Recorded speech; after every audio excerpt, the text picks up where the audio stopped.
Assalamualaikum, selamat datang di Tiga Fakir. Nggak tahu apa-apa, nggak bisa apa-apa, dan bukan siapa-siapa. Masih setia bersama saya Abu, Dame, dan Sony. Oke, dan juga masih kita terus-menerus berkutat di wilayah hukum Taurat. Wah, banyak banget ya hukumnya. banyak banget iya. Ngapalinnya aja susah. Ngapalinnya susah. Gimana menerapkannya gitu. Gimana menerapkannya. Tapi kayaknya bukan hanya dihafal ya, tapi juga dialami. Gitu. Dialami. Oke, kita udah bahas hukum energi dan itu sangat menarik gitu ya. Dan ini akan ada kaitannya karena energi itu bergerak berarti adalah pengaliran di situ juga terjadi gitu.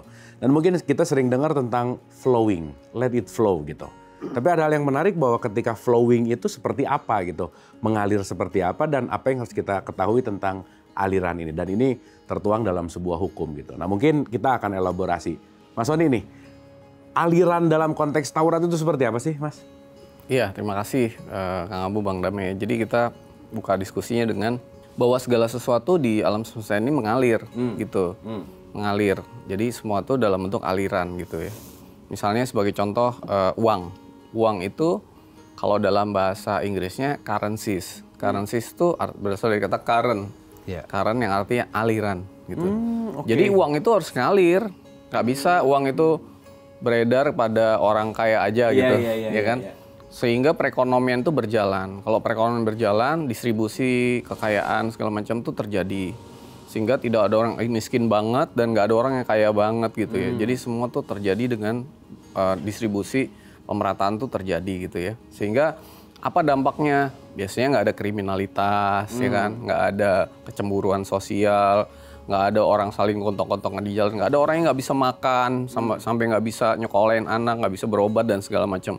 Jadi terjadilah suatu masyarakat yang sehat gitu. Dari sisi uang. Misalnya sebagai contoh kemarin COVID. COVID itu kan uang tidak mengalir karena nggak ada aktivitas. Jadi aktivitas ekonomi berhenti. Aktivitas ekonomi berhenti, hukum aliran nggak terjadi gitu. Apa yang terjadi? Ekonomi akan tumbuh negatif, lalu nanti banyak masalah, banyak macam-macam, banyak orang stres segala macam. Kalau ini yang terjadi berarti gimana orang mau mendapatkan enlightenment dalam suasana distribusi ekonominya nggak merata misalnya gitu. Di Al-Quran itu Allah itu mengharamkan riba dan menyuburkan sedekah gitu. Di surat itu hukum aliran itu ya? Itu hukum aliran. Di surat Al-Baqarah 275 sampai 278 atau di surat 30 ayat 39. Jadi kenapa riba itu sangat diharamkan? Karena riba itu artinya orang kaya yang di dalam Al-Quran itu dibilang di hartamu ada hak orang miskin. Misalnya surat 51, 19 atau 70 ayat 24 misalnya. Ya. Kalau di surat 4 ayat 2 atau 4 ayat 10 misalnya. Dicampur dengan harta dia dan tidak dilaksanakan, tidak disedekahkan. Tidak gitu. dialirkan. Tidak dialirkan. Malah yang terjadi waktu zaman jahiliyah itu bukannya dialirkan tapi dipinjamkan kepada orang miskin, dikasih bunga untuk menjerat dia suatu saat jadi budaknya, atau anaknya diambil, dikawinin dan sebagainya, dieksploitasi gitu. Jadi semakin miskin kan orang, yang miskin semakin miskin, yang kaya semakin kaya gitu. Tidak terjadi transaksi sosial gitu dalam ekonomi. Ini bahaya sekali. Akan terjadi chaos nanti di masyarakat itu. Makanya surat 59 ayat 7.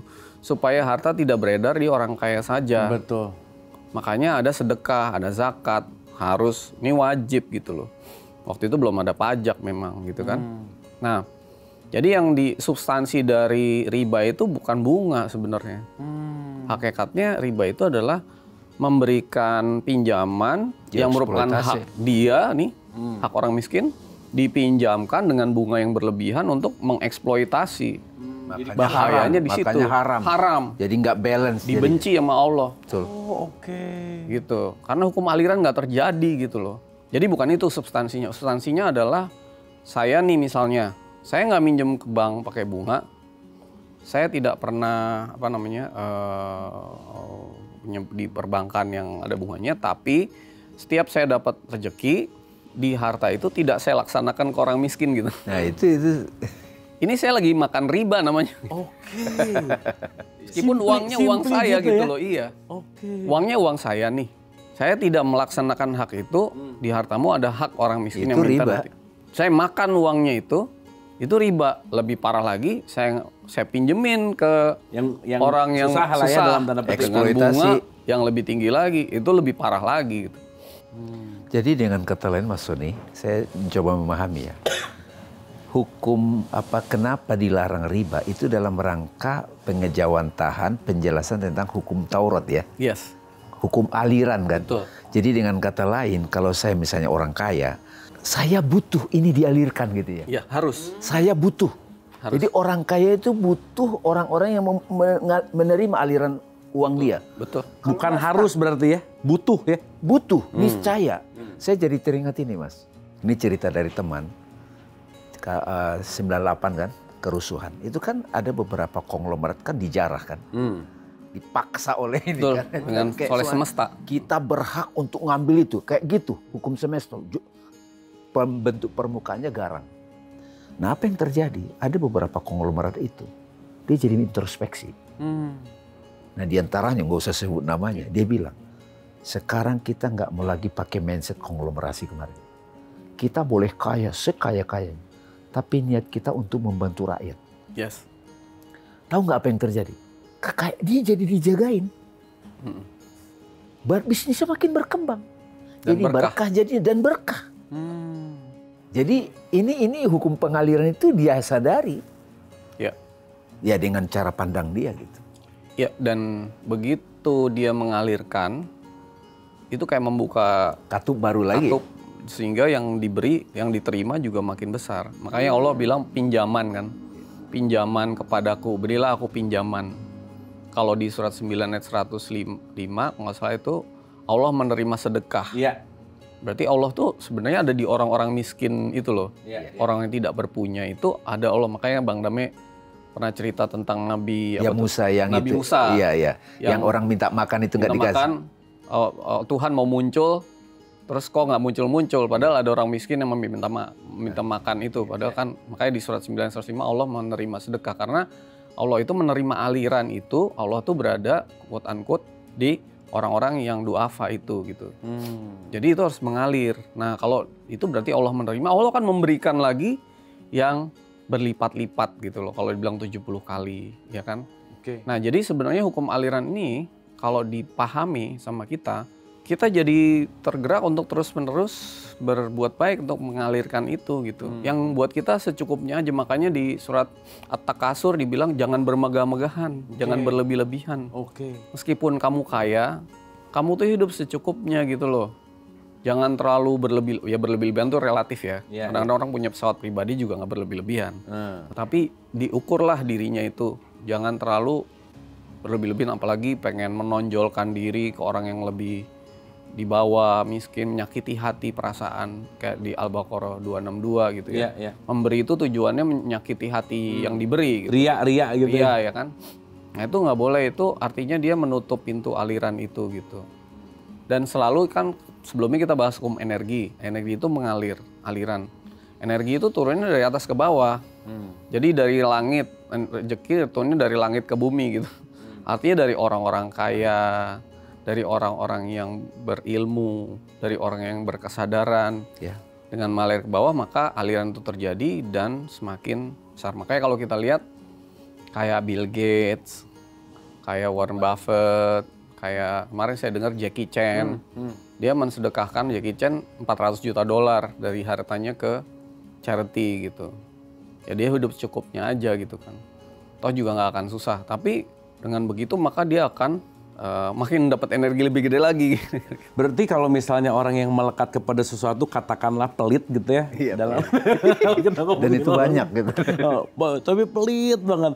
Ini baru kemarin dapat cerita ya menarik lah ya bahwa banyak banget yang kaya pelit gitu lah dalam tanda petik gitu ya. even buat dirinya aja pelit gitu. Artinya ketika dia punya sifat pelit kemelekatan itu ya kenapa mungkin dia jadi nggak bahagia atau apa karena memang mampet kali ya. Ya ada maksudnya ada yang harus dikeluarin. Nah berkaitan sama tadi gitu Mas Sony kan ini hukum. Berarti mau nggak mau kan harus ada yang dikeluarin. Bisa nggak pengeluarannya bentuknya ya dia akhirnya jadi sakit harus bayar dokter gitu misalnya. Mobilnya kecelakaan, apa dicuri itu memungkinkan nggak? Iya bisa gitu. Jadi semesta memaksa untuk itu harus dikeluarin. Oke. Dicuri gitu. Ya dicuri atau apa, jadi dikeluarin gitu. Jadi bisa seperti itu. Ya posisinya kan ada orang kaya tapi pelit. Dia dapat kekayaan kan memang karena hidup sebelumnya. Nanti kita bahas hukum repetisi ya. Dia punya mensedekahkan banyak, lalu dia menjadi dapat banyak dari Tuhan. Tapi dia waktu berbuat itu tidak didasari oleh pengetahuan gitu, kesadaran. Ilmu aja deh, kalau kita udah dapat ilmu banyak nggak kita bagi, lama-lama kita jadi bodoh kan? Iya. Turun. Saya mau bicara bagian ini nih, Kang Abu. Gimana? Dulu waktu tahun baru lulus SMA, itu kan senang baca. Saya resum tuh buku. Begitu saya dapat inspirasi dari buku, saya praktekkan, itu saya nyari murid tuh. Siapa aja dia yang mau denger. Dan apakah dia bayar saya atau tidak, nggak ada urusan. Saya alirkan. Nah bayangkan tuh Kang, saya belajar niatnya udah mau mengalirkan.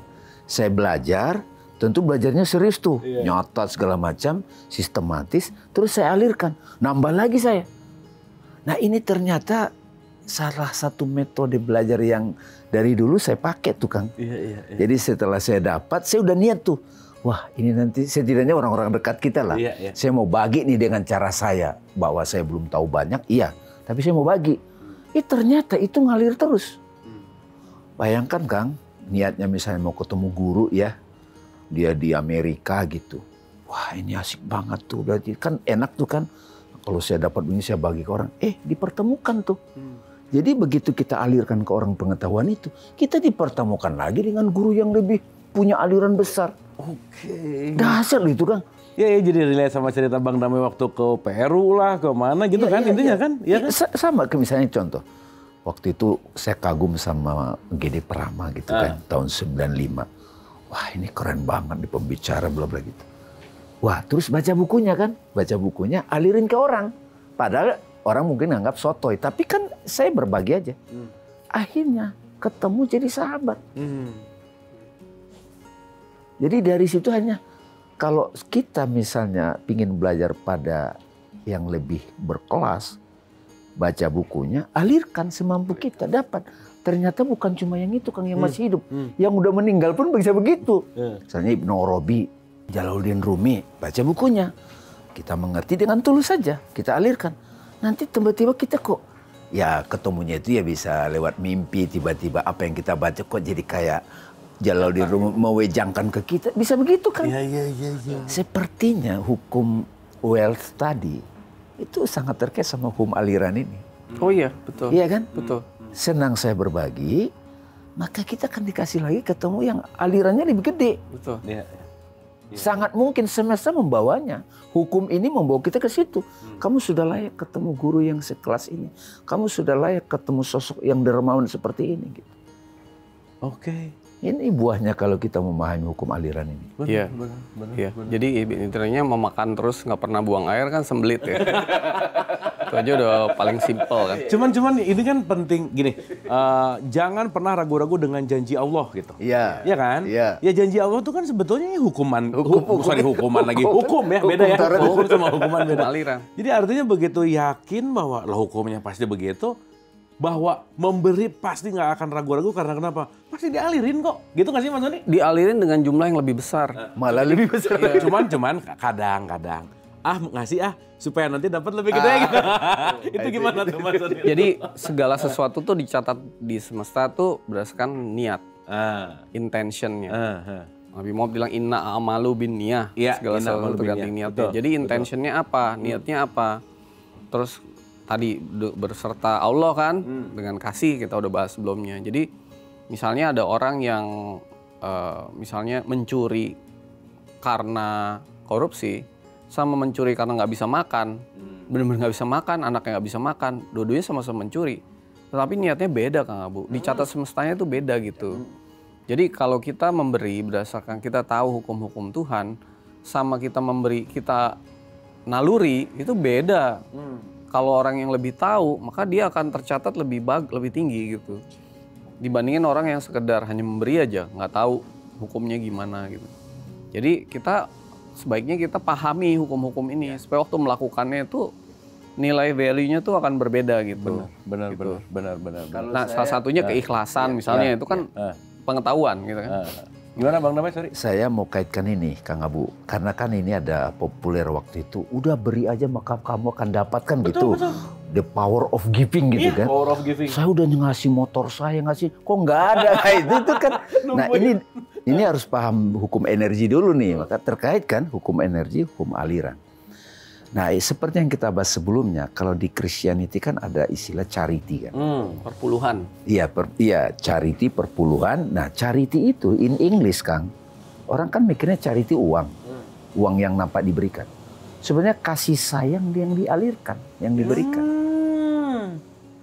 Oke. Jadi ini uang alatnya tadi udah dijelaskan currency. Asal usul kata uang itu kan currency kan.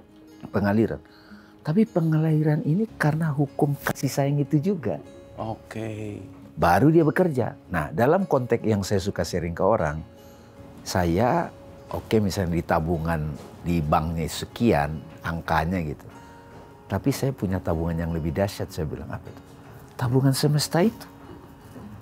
Tabungan semesta itu adalah apa yang kita alirkan, kan? Iya. Bukan yang disimpan ya? Ini beneran, kan? Ini masih tahu itu. Jadi orang yang senang mengalirkan, boleh jadi di catatan dia nggak banyak. Tapi setiap dia mau kemana dia bisa. Oke. Saya mau liburan ke sini, ada tuh. Saya mau umroh, ada tuh. Saya mau beli itu, ada tuh. Saya mau ke villa, ada tuh. Itu karena dia udah punya tabungan banyak di situ. Nah gimana tuh Mas Sony? Ini bener juga ya. Energinya besar. Iya, jadi kalau misalnya dihambur-hamburkan ya habis. Tapi kalau ditambah terus dan itu multiplikasinya, kalau di Quran dibilang 70 kali itu artinya multiplikasinya tidak terbatas lah ya. Terbatas, artinya nanti itu akan dituai gitu. Pasti akan dituai gitu. Dituai itu dalam bentuk banyak hal. Nah, kita bicara kemarin hukum energi kan. Jadi kita memberi materi. Materi ini kan kelihatannya duit ya atau sedekah segala macam. Itu kan energi yang sebenarnya di level yang rendah, ya kan? Secara materinya. Secara materi. Kan di surat 65 ayat 7 dibilang bagi orang yang sempit memberilah, nanti Allah memberikan kelapangan sesudah kesempitan. Tapi di surat 6 ayat 125, kelapangan itu dalam bentuk kelapangan dada dalam memeluk Islam misalnya. Iya. Jadi artinya dia bisa mendapat petunjuk-petunjuk Tuhan, ya kan? Dengan memberi itu dia mendapat kepahaman yang mendalam atas petunjuk Allah. Itu kan balasan yang berlipat-lipat. Karena sifatnya lebih halus dibanding yang diberi ini. Misalnya dia memberi 1 juta rupiah, tapi dia dapat kepahaman. Ini nggak priceless. Dan nggak habis-habis. Nggak habis-habis. Benar. Ini nih priceless nih gitu. Jadi jangan berpikir hanya, saya beri lalu saya akan tambah kaya materi. Bukan itu juga, tapi kepahaman itu mahal harganya, priceless, karena itu adalah level energi yang jauh lebih tinggi gitu loh. Tapi gini Mas Sony, kan kita tuh bukan kita ini aja ya Pak, paradigma. Yang ngasih adalah yang punya. Yang ngasih adalah yang kaya gitu. Gimana yang miskin? Nah, terus kalau miskin ya mau ngasih apa, orang nggak punya apa, misal. Ini berlaku hukum alirannya gimana? Sesuai keadaan ya kan, dan kesanggupan masing-masing, surat 1784. Iya. Dan tidak boleh berlebih-lebihan, surat 25 ayat 67, di tengah-tengah. Makanya di Al-Quran itu dibilangnya kan 2,5% misalnya. 2,5% itu sebenarnya batas dasar. Ada lagi di surat 8 ayat 41 itu 1/5, artinya 20%. Nah kalau buat orang yang kayak Bill Gates atau lebih tinggi lagi, harusnya lebih tinggi lagi gitu loh. Karena itu ukurannya kira-kira begitu. Nah, pertanyaannya, boleh nggak orang yang paling bawah ini tidak memberi? Nggak boleh. Kan hukum aliran berjalan. Jangan sampai orang-orang yang miskin, papa, melarat, dan sengsara itu ada di dalam neraka yang kekal abadi karena tidak paham hukum Tuhan, tidak mengalirkan. Gitu muter ya. di situ terus, di situ gitu terus ya, adanya. Iya, jadi dia harus break out istilahnya lingkaran setan itu.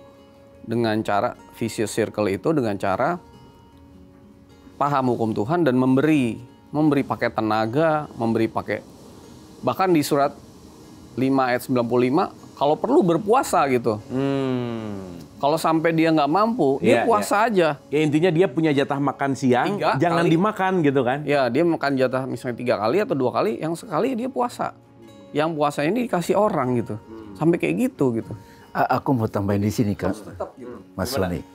Kan kata miskin ini selama ini kita maknai nggak punya duit, ya kere lah gitu secara fisik. Miss Queen ya. Iya Miss Queen. Tapi gini Kang Abu, ini fenomena nih.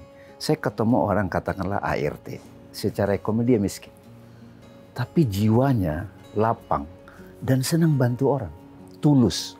Itu kaya Kang. Akhirnya apa? Dia ketemu orang yang tersentuh hatinya, kaya. Jadi apa yang dialami orang kaya dia alami semua. Naik pesawat kemana-mana, hotel, dia dapat semua. Iya, Dia miskin, tabungannya nggak banyak. Tapi dia tulus membantu orang ini toh. Itu saya sebut pengabdi yang tulus.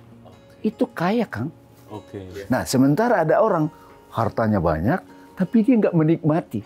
Nggak menikmati vilanya, nggak menikmati pulau itunya, tempat dia bersantai, enggak. Yang menikmati yang tulus tadi, yang ngurusin dititipin itu, yang dititipin. Ini Ya kan harta adalah apa yang udah dinikmatin kan. Itu dia. Kalau belum masih bentuknya rekening kan. Iya. Saya suka pakai ini kalau misalnya ada orang, wah saya nggak punya ini. Oke, saya lihat dulu nih. Oh ini hatinya lapang nih. Saya tinggal kasih tahu metodenya. Kamu yang penting bantu orang tulus dimanapun. Saya pernah ngeliat itu di satu komunitas, katakanlah dia marbot masjid. Dia hanya seminggu dapat 25.000. Tapi dia senang banget bantu orang bawain ini. Akhirnya apa Kang? Dia banyak dapat tips gitu. Tapi itu nggak bisa bohong ya, maksudnya Nggak bisa. Jadi pengen tulus ngasih, itu kaya Kang. Ya maksudnya pengen ngasih itu ke yang emang enak gitu Iya, vibrasinya. tergerak. bener. Jadi maksudnya nggak terbatas mau ini ngomongin status dia kaya dia miskin apapun karena namanya hukum gitu kan. Yang sekarang punya mindset bahwa aku sih memang gimana mau membantu orang, aku juga perlu dibantu. Juga penting untuk sadar bahwa kalau dia nggak melakukan itu nggak akan ada hukum aliran gitu intinya. Betul, dan nggak kenal agama kan. Dibilang kok orang ini non agama Islam tapi kok hidupnya kok kayak berkelimpahan. Ya karena dia menjalankan hukum Taurat ini gitu ya. Gitu. Kalau kita mau bilang agama Islam tapi kita nggak jalanin ya nggak akan dapat gitu. Dan kepada siapanya kita melakukan atau apapun ya balik lagi kondisional kali ya. Ini Kang, jadi ini menarik nih. Kepada siapa ini kita alirkan? Misalnya kita ke satu tempat, ada orang minta tolong kita untuk biaya sekolah anaknya. Kita dapat nih gerakannya, nih getarannya. Itu saat itu alirkan tuh. Jangan banyak mikir. Ada orang kan rutin, wah setiap bulan saya taruh ke panti asuhan. Itu sudah rutin. Tapi yang ini nih, ini yang sebenarnya sedekah. Sedekah kan berasal kata sidikoh, sidik, kebenaran yang langsung spontan. Kalau zakat kan wajib. Zakat itu malah untuk pensucian kan? Tazkiyah karena kita udah stuck harus dipaksa dikeluarin. Nah kalau sedekah ini itu ada kaitan dengan itu. Kita perlu belajar mengenali kepada siapa ini dialirkan. Saya sering latihan tuh malam-malam kalau bulan puasa jam 3 malam bawa teman-teman atau keluarga dekat. Dah, ini siapa nih kita kepada siapa nih dialirkan? Itu ada tuh lagi belajar peka Kang. Jadi pada waktu kita tergetar, tergerak untuk ngasih, jangan tunda. Hukum aliran lagi bekerja tuh di situ. Oke. Dan dari circle yang paling dekat. Yes. Surat 936. Iya, 436 juga gitu ya. Orang-orang terdekat, ring yang paling dekat. Oke, menarik. Nah, ini kan hukumnya hukum oneness ya, Kang Abu, keterkaitan, terhubungan gitu ya. Artinya kan kita itu kan sebenarnya kan satu kan. Ya. Artinya ketika Allah memberikan rezeki kepada satu orang di satu kalangan di mana dia orang kaya atau mampu, baik dalam bentuk ilmu, dalam bentuk harta, dalam bentuk apapun, sebenarnya kan Allah ingin memberikannya ke semua itu, tapi lewat si ini. Tahu-tahu dia tidak mengalirkan, ya kan? Artinya kan dia berarti tidak amanah kan? Tidak amanah diberi rezeki itu, tidak amanah diberi ilmu itu, tidak amanah diberikan apapun yang dari Tuhan itu. Ya kalau orang tidak amanah, ya akan dicabut amanatnya kan gitu. Jadi kayak menyampaikan Quran kepada orang lain ini juga menyampaikan amanah nih ceritanya gitu. Amanah kan. Sehingga dalam satu masyarakat itu terjadi masyarakat yang sehat secara sosial, spiritual, mental, fisik, semua. Jadi sehat. Holistik lah ya. Holistik termasuk kesejahteraan gitu ya, kira-kira gitu. Tapi by the way gini Mas, ini kan banyak modus ya by the way. Pura-pura gitu ya, apalah sumbangan ini itu. Yang kadang-kadang tuh kelihatannya mungkin backgroundnya untuk pesantren misalkan, anak yatim. Tapi tuh kayak yang nggak enak gitu. Nah itu kan beda tipis antara pelit, nggak sreg sama nyaman. Kalau tadi kata Bang Dame ada rasa go ahead tuh. Atau ke Bang Dame dulu deh. Gimana tuh Bang Dame? Tadinya sama Mas Sony aja gitu. Gini Kang, saya belajar, nggak usah jauh-jauh dulu ya, keluarga dekat deh.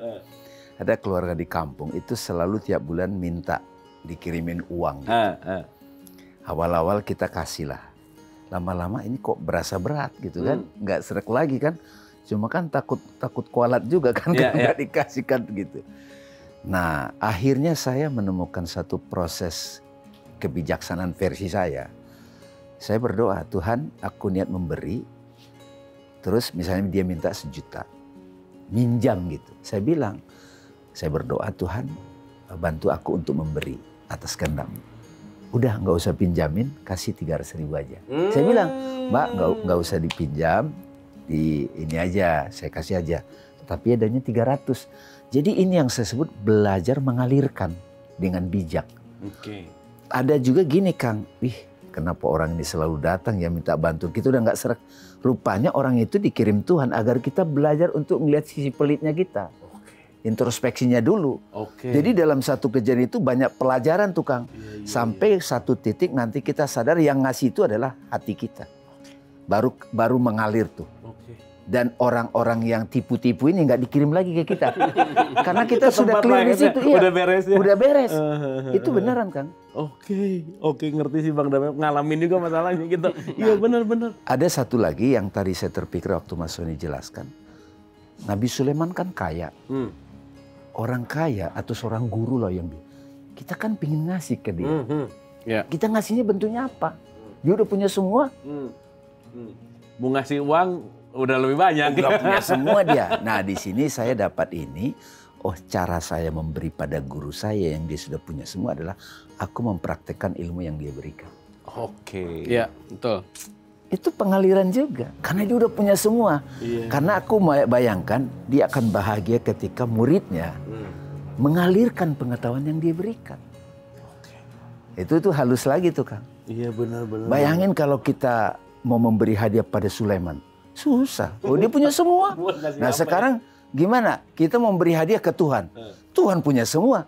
Caranya adalah kamu alirkan aja apa yang aku berikan pada kamu. Wah benar, keren Bang. Itu makanya konsep energi itu aliran, mengalir dari tempat yang tinggi ke tempat yang rendah. Dan tidak sebaliknya. Jadi kita kalau pengetahuan kesadaran kita sedikit, kita nggak bisa ngalirin ke orang kesadarannya tinggi. Kita mengalirkan lagi ke yang lebih rendah. Bawah lagi. Terus. Sehingga ini semua bisa bergerak bersama-sama ke atas. Jadi tadi pertanyaannya Kang Abu bagus tuh mengenai anak yatim apa. Itu kan marak Mas. Ya kalau kita ngomong ada modus ya faktanya begitu. Ya jadi kalau di Quran kan ada doa aku berbuat baik berlainan dengan yang pernah aku kerjakan dahulu. Itu kan surat 35-37. Makanya di Quran ada doa tuh surat 46 ayat 15 dibilang berbuat baik yang engkau ridhoi gitu. Berarti ada berbuat baik yang tidak Tuhan ridhoi kan? Betul. Makanya kita ketika berbuat baik itu terhubung dulu lah gitu, dengan Tuhan itu. Jangan asal action gitu. Apalagi pakai ego gitu ya. Jadi berhubung apakah ini sesuai, apakah ini kehendak Tuhan. Kalau kehendak Tuhan itu pasti tepat segala-galanya kan. Jadi tepat waktu. Jadi jangan sampai orang lagi dicoba, diuji, maksudnya diuji, bukan diuji sebenarnya. Dikasih keburukan untuk dia berubah. Kita buru-buru tolong gitu. Nah, dia jadi nggak movement ya. Jadi nggak move gitu loh. Misalnya ada anak lagi disetrap gurunya di lapangan bendera. Langsung dibelain kan lagi diajarin sesuatu. Jadi jangan buru-buru, berarti tepat waktu kan. Tepat orang. Jadi jangan sampai orangnya salah gitu. Lebih baik kita cari orang-orang yang memang tidak minta tapi memang membutuhkan misalnya. Nanti kita akan dipertemukan. Tepat jumlah juga. Jangan sampai orang seninya harus benar-benar itu seni. Udah seni itu, udah art itu. Dikasihnya berapa nih pasnya nih?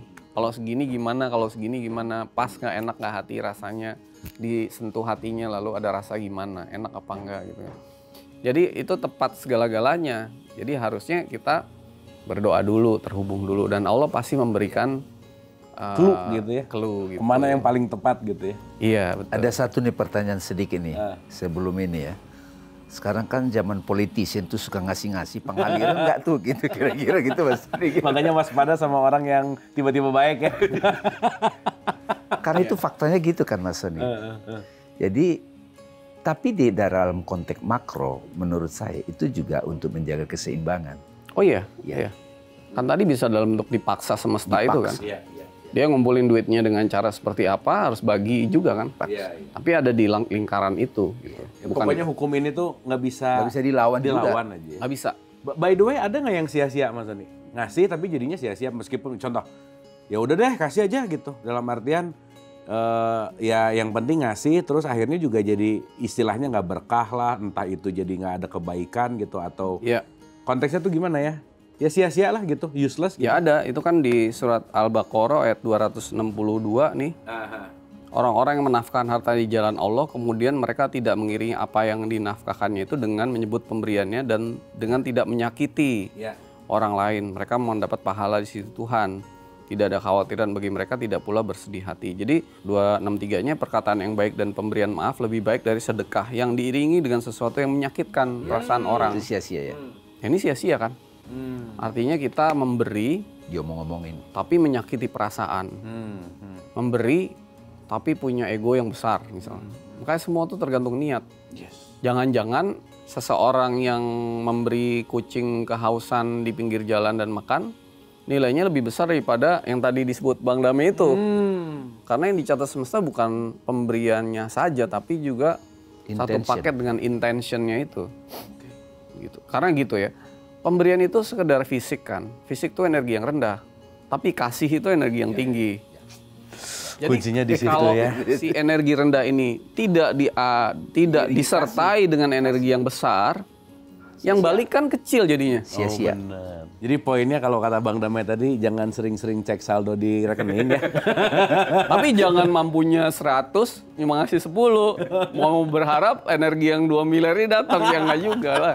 Karena kan diiringi dengan kepelitan dan kemelekatan. Nah, bukan dengan kasih lagi. Iya, benar-benar. Kayak gitulah. Gitu. Poinnya di situ menurut saya Kang. Hukum aliran ini yang memberi itu adalah kasih yang inheren dalam diri kita. Dan kalau kita belum memberi dengan itu, akan ada stagnasi di dalam. Jadi hukum aliran itu adalah balik ke energi lagi itu. Kasih sayang selalu mengalir. Ya, simplinya adalah ya jangan pengen kaya kalau pelit udah gitu aja. Iya, betul. pengen kaya kok pelit gitu. Oke, mudah-mudahan aliran ini, hukum aliran ini bisa menginspirasi kita. Yang akhirnya juga kita menyadari kenapa kejadian hidup kita seperti ini sekarang, karena ada sesuatu yang belum dialirkan. Jadi mudah-mudahan kita bisa mengalir dalam hukum aliran Taurat. Terima kasih.